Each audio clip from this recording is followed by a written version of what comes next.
everybody. Welcome to Soft Life CEO. I am so excited to have two special guests here today, Laverne and Natalie. They're going to introduce themselves, but they are two of my favorite clients. And we did a lot of work, not just with their business, but also with their own personal leadership development. So I'm going to let them introduce themselves, and we're going to get right into our conversation. Hi, I am Laverne Badger. We break. Oh my God. Let me say I'm Laverne Badger, but we got this mic, and just so we can be transparent. We're just gonna be passing that through, right? Okay. So I'm Laverne Badger, and I'm the co-founder of Expose the Podcast. I'm Natalie Hayden, and I'm one of the co-founders of Expose the Podcast as well. Yay! And because they're my two favorite people, they agreed to talk to you all today about their experience. So I want you all to really just talk about what was it like prior to us doing work, and tell us a little bit about your business too, and just like where you were, what were you looking for before we started doing work together, and a coach and a consultant for some of the strategic work you wanted to do, as well as some of the leadership work you wanted to do.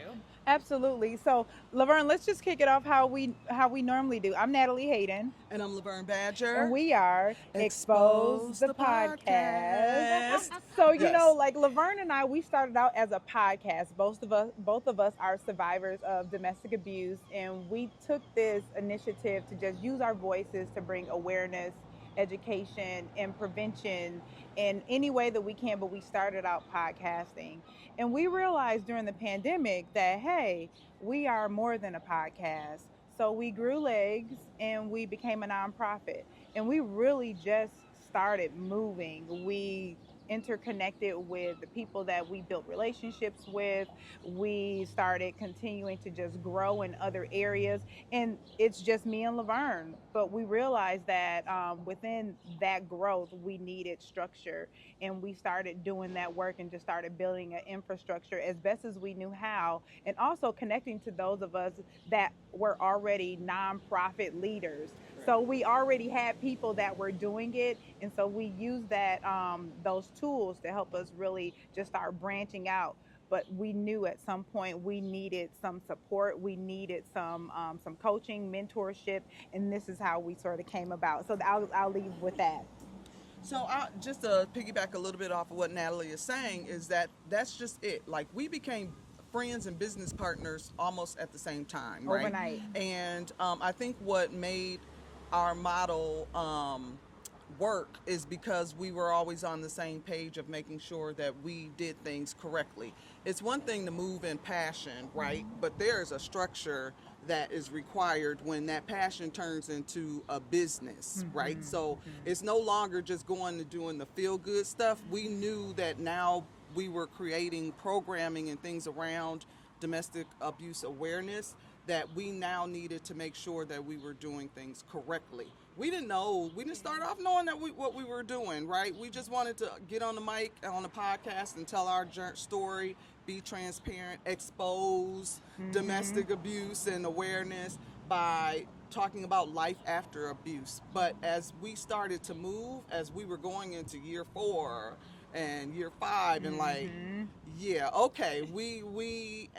we would throw ideas out there with each other about how we wanted it to look, but we couldn't put it together structurally, right? Like, we didn't have that, and that's where we are today. Yeah.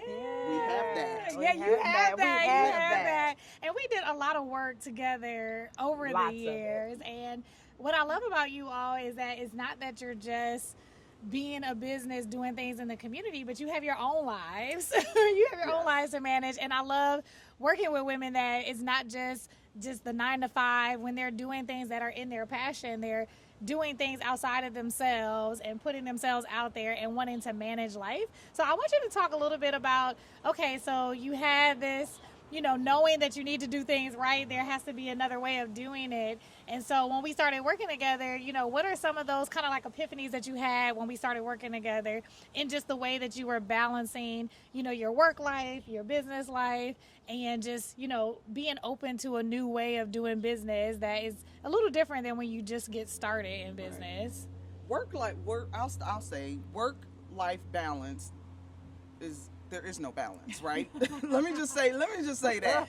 So I think when we grasp, for me, it was like, okay, early on trying to understand that there's never going to be a balance. There's something that's going to fall by the wayside if we're just going to be real. You just have to prioritize things based on what is most important and what is the most needed at the time. So because we both have full-time jobs, full-time families that we're dealing with, and I have a husband, Natalie has a child, underage child. So those dynamics we had to put in. So it literally was working the 9 to 5, 40 to 50 hours a week, and then getting off and doing another 30 hours, a week, or more in the podcast, right? So there was no days off almost sometimes. So it really was challenging, but I think when we stayed in communication when we were struggling with something, if I was struggling with something, when life was lifing, and we have those conversations to say,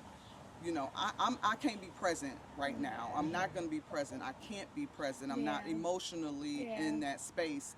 I think that, again, it wasn't always easy. It just was being able to communicate it. And with it, and then that guilt of feeling like, okay, I'm not pulling my weight because I'm going through this. And it's not fair for that person. I need to get my stuff together. I'm like, I need to get my stuff together. And I'm like, but I can't. I just, life is dragging me right now. And then transitions with the work, my job, my 9 to 5 job, transitions happening. It was one of those things where it still happens. The bulk of the transitions, I think, we've experienced. So when it comes about, because it will come about again, I think because of how we handled it before, we know how to handle it now and how to handle it better, right? Not to say the first time was the wrong way of how we handled things. It was just, things just needed to be done. And we learned. The 3 words that come to my mind is self-discipline, accountability, and transparency. Yes. Being transparent within our communication was really important, and just saying out the gate, like, hey, this is a need, this is something that, just being able to articulate what it really is allows the other person to say either they can or cannot pick it up, and then we decide how we move forward. The discipline for us, as we are managing and juggling many things on our plate, it just required us to be super and hyper focused, which cannot always be great on a constant basis. So, like, there are some areas that did and will take a hit, but when you have that transparency and that communication, we can be okay with that, right? And then, the accountability, man, like, is that tough? Yes, it is. Somebody pulling you to the carpet and saying, hey, this is your blind spot. I notice it. I'm going to need you to, like, what do you need from me to make? And that is something that Laverne and I, we had to establish that early on before you came on, but even just seeing some of our own blind spots within working with you, with each other, really just honed in and allowed us to be better partners, better friends, better, people to the people that we serve. It just made us all around better. I'm a better parent because of that. And one thing to add to that is that it was something we were doing together, but not realizing what our blind spots were. It wasn't until you came and had us do some exercises where we thought, at least I know I thought, and I'm looking at the list, and I'm like, we ain't working in our genius zone, apparently. I'm like, okay, I may have thought I was wrong, right in this area, or I thought I was, I need to speak up more in this area, or I need to challenge things a little bit more in this area. Like, it gave a different perspective. It was like, okay, we're 2 people bouncing things off. There's a difference between being able to say, okay, we can agree to disagree, versus saying, here, when we do disagree, here's some strategies to figure out why we disagree and the strategies on how we get through it, versus saying, I throw in the towel and it's not worth the fight. But it's not a fight. It's being able to say what is in the best interest of the business. And that's what you brought to the table to highlight how we were doing things. Yeah. And I love to see the transition too, and it's always a special thing. I have a business with friends and you all are friends with a business. Yep. And, some people talk about they can't do both, but you really can. It just really takes some stretching to, whether it's friends and family and doing work together, to be able to make that line between business and pleasure, because some people don't necessarily, like you said, you become friends as you do business together, Yes. right? Yep. And so in order to have that, both things don't have to fall apart. You have to be able to stretch yourself and grow. And I'm so glad that y'all were so open to that. You made me think Initially, you're not always open. you're though. not always open initially. No, 100%. Not all the time, right? It's like, I don't feel like doing that right now. Right. So I love working with women around being the best soft life living women ever. So I'm in this like soft life CEO season, and so that's what I'm calling this era for me. And I love doing work with women that are leaders in their businesses and in their lives, and really wanting to combat this thought that we have to hustle, we have to work harder than we need to, that we have to prove. And how can we do things and be powerful yet still be soft, yet be that feminine part of us that we desire to be more often, and not lead with so much masculine energy that we lose ourselves. Yeah. And especially when I coach Black women, I feel like we have already over the years felt the pressure to be breadwinners, or the pressure to do the most and to be super women in our communities and all the things. And so many of us are reverting back to softness and reverting back to like, I want to be cared for. Right. Yes. I want to be taken care of. And so I want you to just talk about that a little bit in terms of like the way that we work together when we're talking about even the things in your business, right? Yes. How can you work smarter and not harder? How can you do less to have the best? Listen. And I know that is a big thing that I love to work with people on, is like, okay, maybe we're doing too much here. What can we do to make it easier? And the harder part is really letting go of feeling like you have to do everything, as well as giving yourself permission to have more and do less. That is huge. So like, how did you discover that when we were working together? Okay, you about to go? Listen, let me tell you, you. before you came into the picture, I said, listen here, Laverne, we are going to operate within our wheelhouse. We're going to stay in our lane. Every door that proceeds to open for us, we don't have to walk through it. This will ensure that we are not burnt out. We saw everyone in the industry that we're in literally burn out. And we were like, that will not be us. It cannot be us. We have to definitely work smarter, not harder. And we wanted to make sure that we can do that even more when we brought you in. Like, listen, what can we focus on? What is our focus for this year, for these next 3 months, next 6 months? And that way we're focused on this so we can get to this, so we can actually do less and bring in more money and bring our time back, because we have invested and deposited so much time. We want that time back because we have growing families. 100. We want the soft life and we want it today. So that means we're going to have to say yes and no depending on if it makes sense for us. And that's not just, sometimes we would say, whatever you're comfortable with, if you feel like you can come along with me on this meeting, and you said, well, you know what, go ahead and take that. That's allowing her to do whatever she needs to do, but I come back and I debrief her and give her all the information. That way, both of us don't have to be exerting all the energy. We can save one and bank it a little bit. So we've been really trying to work through that, but we knew out the gate, burnout will not be our portion. This is not happening. Right. No. And I will say that, but we haven't escaped it, burnout sometimes. There's moments where we just because Natalie will quick be like, we ain't got time. No. We're not doing it. Our calendar is full, right? She is the gatekeeper of the calendar.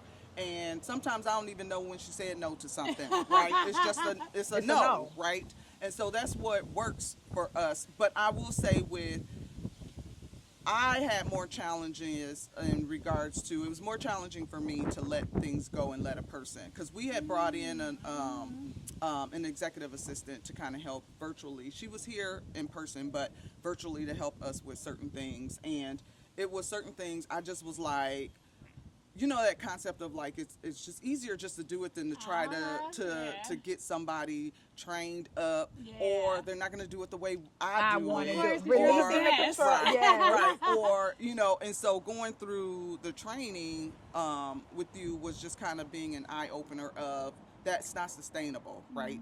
If we're saying we're trying to be in the game a long time, that us being the hands-on everyday operations is just not sustainable. Like that is not the end goal, to still be in the same position when we first started.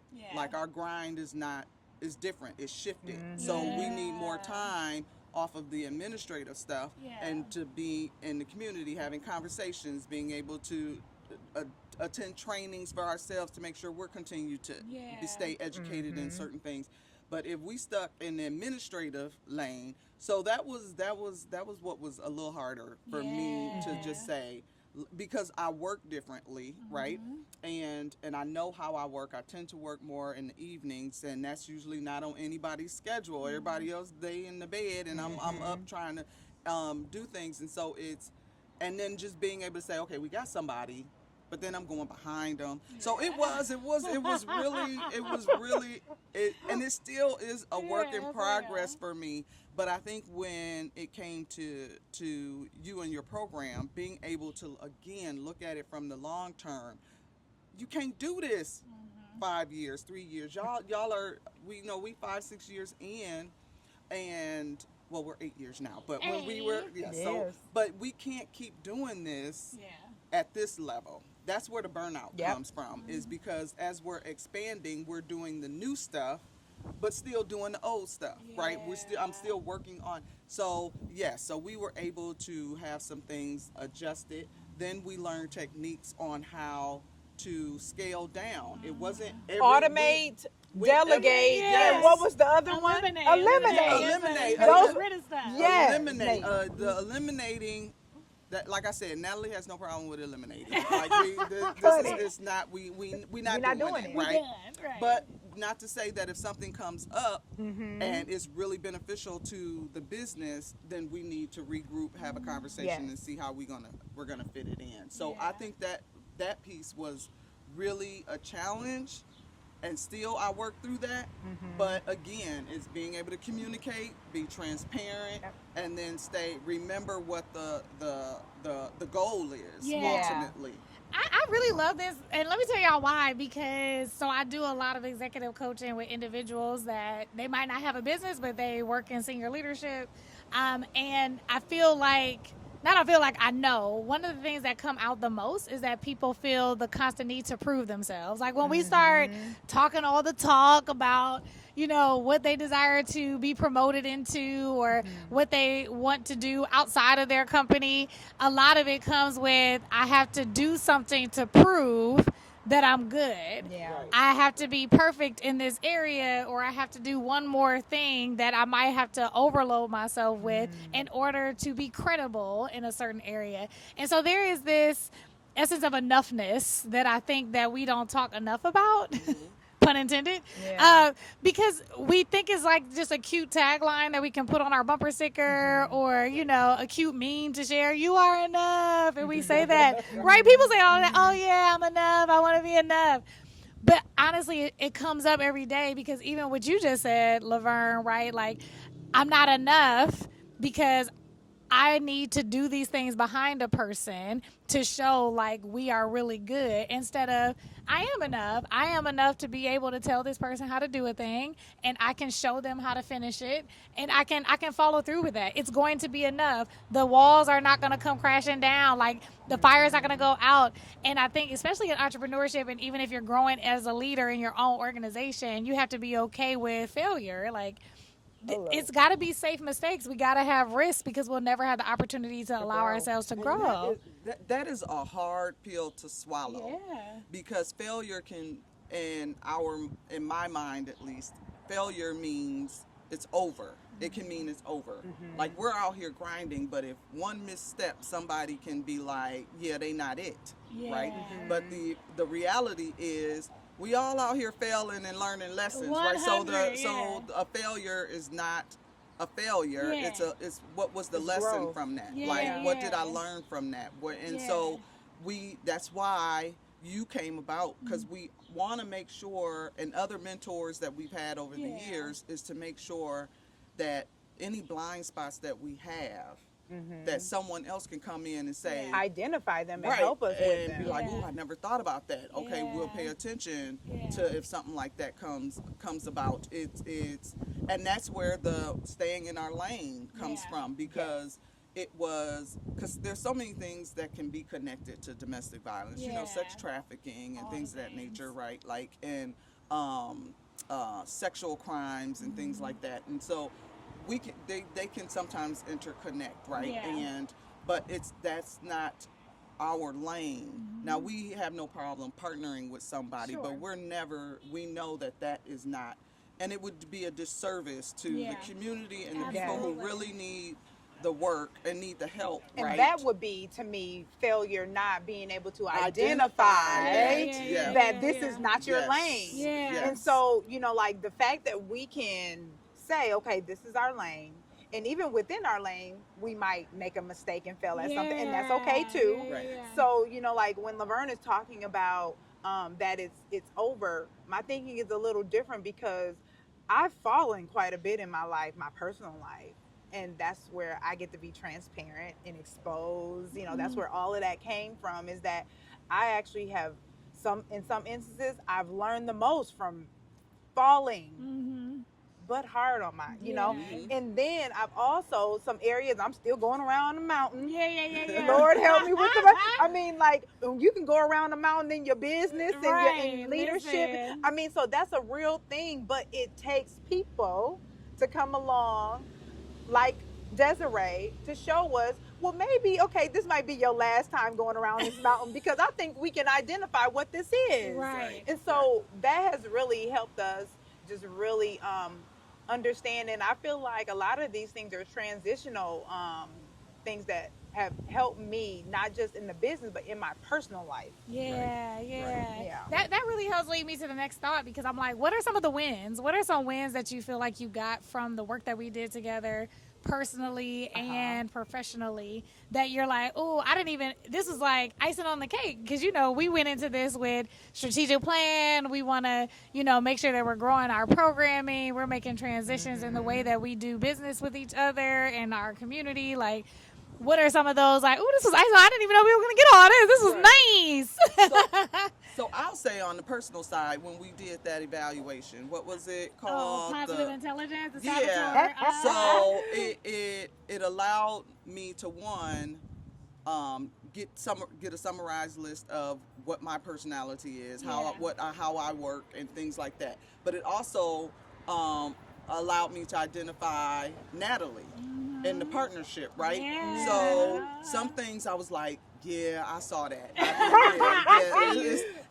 But it was definitely, for me, is like, yeah, I guess that's spot on, right? We don't always want the negative components of that when it shows up, to say that that's highlighted, right? Sure. But it highlights it so you can work on it, Right. Or at least know that it's there. Yeah. Right. If it's not something that's benefiting me personally, not just business wise, but if this shows up in the personal side, business side, it's showing up other places as well. Yeah. And so being able to see that in writing was beneficial on the personal side. But then also on the business side, being able to say, how am I showing up, and how will that negatively or positively affect what we're trying to do? Yeah. If this is where I am, this is how I move, this is my thought process, and if I'm standing on something, it's like, how is this benefiting the business? But the main thing is, if it's not benefiting the business, or if it's not benefiting me personally, it's not going to benefit me in the business either. They have to really be aligned. Yes. And when you see it sort of side by side, it's an aha moment. Yeah, it's like what you do in one area is where you do everything. So if you're doing it in your business, you're doing it in your personal life. You do it in your personal life, it's happening. You're one person. Yes. So I just saw somebody say that I was listening at an interview, and a guy said I will not do business with a man who cheats on his wife. Balance. I think I saw that same Yeah, one too. and he said his rationale was the most important thing that you are supposed to be loyal to and trustworthy to, and you're not. How would you do that? How would you treat me in business? That's real. I said, Real okay. talk. Like, I that's said, good. okay. Ashe. Wow. Not a Ashe. Say lie. Ashe. Amen. All the Wow. things. Listen. Yeah. Yeah, I will say the win for me was we were able to walk away with a plan. Yes. Come on, plan. Yes. It's the plan for me. So, I mean, I knew all those other things. We were going to get the personality test, the character, all of those things. I knew that was happening. But I wanted to see us on paper and what was our plan over the next 5, and then really being able to go back and reference point, cross-reference and say, are we still on track? Because I need blueprints. I operate with I'm a checker offer. That's just how I am. And I just need to see tangible things that we can check off. And that was really just exciting. I think once we were getting into the nuts and bolts, that was not my favorite part because it was just, it gets messy. It gets grimy. There was a point where I was like, ooh, I don't know if we're going to make it. Yeah. This is real funny. This is real, But I had to tell myself, like, you have to get in the mud. Yeah. To figure out, what's going to stick and what's not. And really what we're made of and what we truly desire. And I think us getting in the mud together allowed us to really grow and take what we really needed from that and say, okay, well, you clearly, I'm not willing to deal with this, and I'm not willing to take this, and I want this, and I want that. And we eventually got on the same page, and we had that plan. And that was really just the icing on the cake for me, was when you said, okay, I got your plan for you. I'm going to send it over. And I look at that plan like that's going to be as you should. A frame. Right. And so I like the plan as well, but the part about the plan that I liked is how we had a separate meeting to break down the plan. For sure. Oh, So yes. To put something like that in front of me and to try to and it wasn't that I thought it was going to be left alone to my own vices, right? And to understand all of it, but that's where it really set for me to say, this is what it is, this is why we did this. But along the way, we were doing that in every section that you had us, right? Yes. Like you had us doing, there was a conversation after each section. And so then when it all came together, it was explaining it to me, because I need that, right? Like I need the breakout, the layout, and the visual, but also the explanation of what this was, what does it mean? Because we can read that and just look at it from my perspective.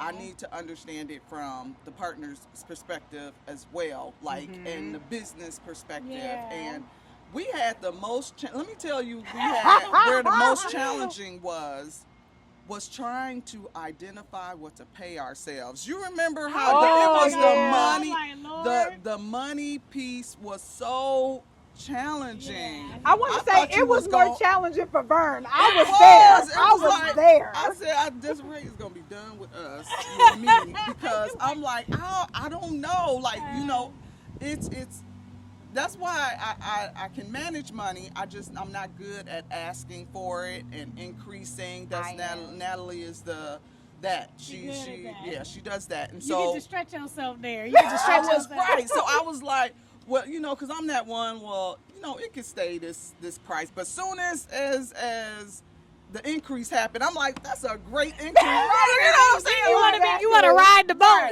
right? But remember, we were sitting at a school. We just got a new contract last year with Tenor High School, and we were in the office.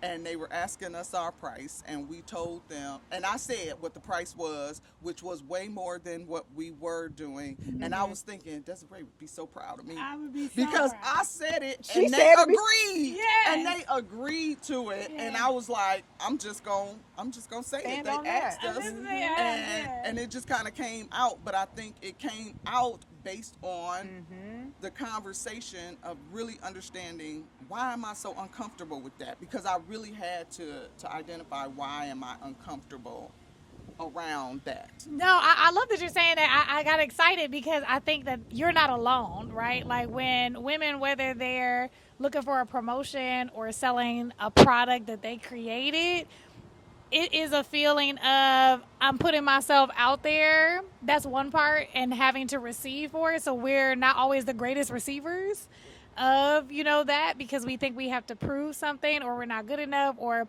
because we're in this social media world where people have so many accolades, or they keep doing so many things, which is not wrong, but it inherently makes us feel like, well, did I do enough? Again, Yes. getting back to this enoughness.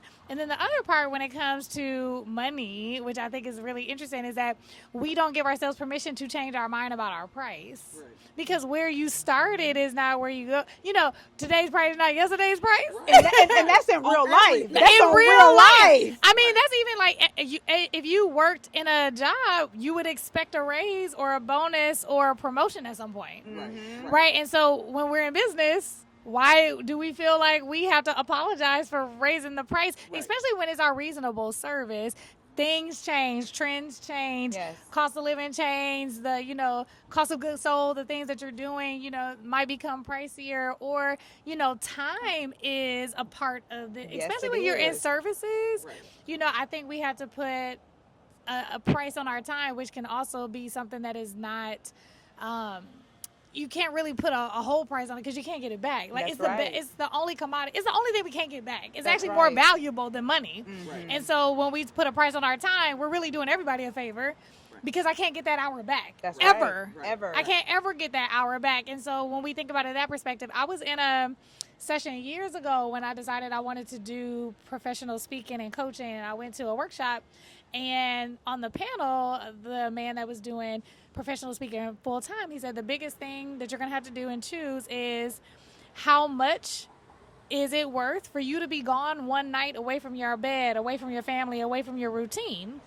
When you get asked to speak somewhere, is it worth $1,000? Is it worth $3,000? Is it worth $5,000? Is it worth $10,000? You're going to have to put a price on what you are offering and the time that you are giving to something to serve in exchange for what you could also be doing. You could be spending time with your spouse, your family, your kids, doing things for yourself. And so I think that we don't think about it like that. Right. We're so busy worried about, are we worthy enough to get it? Right. Yeah. Instead of thinking about, well, if I had to, when I think about what I could be doing versus what I am doing, and the value that person is going to get, I undervalued what I did for so long because I felt like it wasn't worthy enough. But then when people told me their results, and they were in dollars and cents, or it was in a big shift in their life, I'm like, why am I undercharging? I'm like, I'm apparently doing something that's making them want to move. Yeah. So here's it's the missing out. I'd rather get this, or I increase it and get nothing. That's the scarcity. Yeah. So Scarcity. it's like I'd rather get this $5, and if I ask them for 10, then they say no because somebody else is coming along and will do it for 4. Then we missed out altogether. Yeah. But it was during our strategic planning we had counseling, right? Yes. Like so it really had to mentally you had to get me to a place to understand the worthiness, and it was like there's millions of women, and I'm gonna say women specifically, but women around the country that are getting millions of dollars to be heard, to speak and to be heard and to do trainings and it's a value of saying they're doing why wouldn't they don't come all human. They don't come out the gate with making hundreds of thousands of dollars doing what they do. It is, but so it was being able, that worthiness. Yes. It's not that I don't feel like we were worthy. I felt like in the pool that I felt like our community sometimes we're not always supported the way we should, which is why, again, me and Natalie think outside the box, and we're not just building relationships with the community we were in, right? Yeah, it's other states, it's other organizations, it's different. We're not trying to fish from the same pond everybody else is fishing from. But it's a matter of that little bit of insecurity that comes in that says, am I as good? I know nobody can do me, right? I'm coming with 1,000. Bet on you. Yes, Yeah. I'm coming with the smoke that nobody is going to be able to duplicate me. But then it's that little thing in the back of your, and I feel like the little thing in the back that Shut it up. we all need it to push us through and make and fight through. Like if we don't have that, then we may be moving in a space of no growth. Yeah. But what that did for me is saying, I still got some work to do on me. Girl, we got a great product here. Yes. We have done it. People have talked about it. Yes. They have said it. And we have repeat clients. Yes. They Yes. are not doing that and spending their budget Yes. on A product that's not returning on investment, like they're not getting so that. it's like it's that thing of getting out because I've never been at this level before. Yeah. So as we continue to grow, Yeah. then I have to change my thought process as to how we're growing, where we're moving to, right? Yeah. So, and that's why it's important to be around and surround yourself around people who are smarter than you. They said if you're the smartest person in your group, you need a new You group. need a new group. You need a group. Period. I need a mentor, a strategist, Yeah. all of those things. All the And things. that's why no one ever told us you needed a strategic planning person for your nonprofit. Now, I work in the government sector, and we've done strategic planning. I always looked at that as like corporate, Sure. right? Not like nonprofit, but we knew there were things that having a conversation. Yeah. We just did not we know knew. that somebody else could And advise it's us. not on. our lane of professionalism, Yeah. like being able to have conversations, but put them in a plan. Yeah. Needed to be an outsider Yeah. Yes. Yeah. because you're the outsider that can look at both of our views And Yeah. see. and see. Yeah. And even when we did the list of where do we see our business, the that was nonprofit, fun. Yeah. that was different too. Yeah. We've had conversations, but there was things on the list that her number one was her. I think our number ones were the Well, same. y'all were similar in that one. Yeah. Yeah, but I think our 3 and 4 and 5 were different Yeah. as to what we see as priority. And then we talked about that. Like Yeah. you came in and talked about what that was. So that was Yeah. good. And I definitely hear, we need that outside voice, right? And Oh, that's yes. all of us, like Always. whether it's personal life, professional life, in our leadership. And you all said it a couple times as blind spots. Like we have Yes. blind spots, and we can keep trying to do everything on our own because we want to be super women. But at the end of the day, you need somebody that can kind of see that you're kryptonite, Yes. and Yes, like yes. let you know, like, don't you touch that stone. Like you need to get that together. And I think that is most important. Now we're gonna wrap up, you all, because the sun is beaming. Yes. But I want you all to kind of like leave us with, it's Soft Life CEO. And so I love being able to have people say, what are the things that you know that if you did it every day from here on out, you would be able to truly be in your full Soft Life CEO energy. And go ahead and share whatever comes up for you. The first thing that comes to me is just discipline, like self-discipline. I get that motivation is not enough. I need to be anchored in self-discipline because that's a transferable skill that I can use in other areas. And so as long as I'm, self-disciplined enough to keep showing up and giving my best and allowing myself to make mistakes to learn from, but just keep showing up and not giving up, that's going to allow me to have more of a soft life era and to incorporate that soft life into running a business with Laverne. We're always trying to think of ways where we can continue to pour into ourselves as we're serving others. That needs to happen. Yeah. Yeah, I think for me, I think continue to understand the purpose, right? We all have a purpose. God has given us all a purpose, right? And so as long as I'm always in alignment with the purpose and not being able to say, okay, this is shiny over here and making it, thinking, because I like it because it's shiny over here, I'm making it the purpose. Yeah. No, making sure that I'm staying with the purpose, understanding the work-life balance, understanding my family is just as important as my purpose. They are my purpose, right? So then making sure they're in alignment, making sure I'm caring, being careful with my business partner, being careful with my family, being careful with me. Yeah. Being careful with me, because this has been a long journey and we're continuing it, and I have not always been careful with me. And so I'm like, this is a new season of just making sure I'm careful with things, but I'm careful with me as first, right? Yeah. And I think, Yeah. and that saying of if mom is good, everything else is Listen. good. But that's true to be able, like, I can't move if I'm not good, right? Yeah. And so, what I would leave with others who are thinking about hiring you, I think if you care about your business, this is what you would do. We find money for the things that we want to find. We will go on that vacation. We will go on that trip. We will go get that better makeup say it. done. We will go Listen. get that hairdo done. Listen. We will go get all those things done but if your priority and you really are in your purpose and this is your business that you want, you will find those funds to figure out how to get you to the next step. It was worth every single penny. Every single penny, because we have a plan that we can always go back to and even reach out to you directly to say, keep us lined up, right? And then have some refresher, right? I think that is important for people to know. It's all together. If you good personally, business is good. If That's you right. ain't good personally, the business ain't gonna be good, right? And if you're not taking care of it, what does they say? The hairstylist is the worst. They always look a mess. Like hairstylists, they doing everybody else's hair, And leave everybody their and own their out. hair is a mess. We can't do that. No. We can't do that. Yeah.